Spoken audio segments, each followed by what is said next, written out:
سالم بن عبداللہ نے ابن عمر رضی اللہ عنہم سے خبر دی، انہوں نے کہا کہ میں نے نبی کریم صلی اللہ علیہ وسلم کو یہ کہتے سنا کہ تم میں سے ہر شخص نگہبان ہے، اور لیث نے اس میں یہ زیادتی کی کہ یونس نے بیان کیا کہ رزیق بن حکیم نے ابن شہاب کو لکھا، ان دنوں میں بھی وادی القریٰ میں ابن شہاب کے پاس ہی تھا کہ کیا میں جمعہ پڑھا سکتا ہوں۔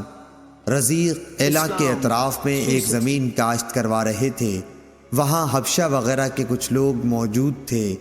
اس زمانے میں رزیق ایلا میں حضرت عمر بن عبدالعزیز کی طرف سے حاکم تھے۔ ابن شہاب رحمۃ اللہ علیہ نے انہیں لکھوایا، میں وہیں سن رہا تھا کہ رزیق جمعہ پڑھائیں۔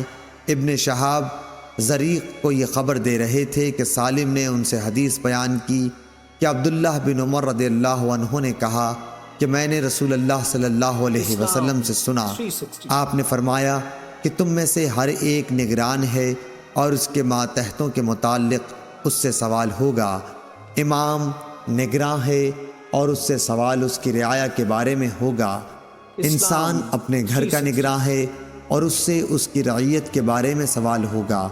عورت اپنے شوہر کے گھر کی نگران ہے، اس سے اس کی رعیت کے بارے میں سوال ہوگا۔ خادم اپنے آقا کے مال کا نگراں ہے اور اس سے اس کی رعیت کے بارے میں سوال ہوگا۔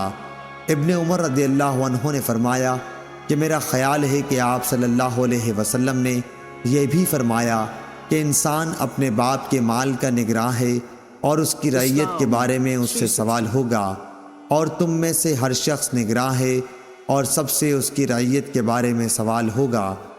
صحیح بخاری حدیث نمبر 893۔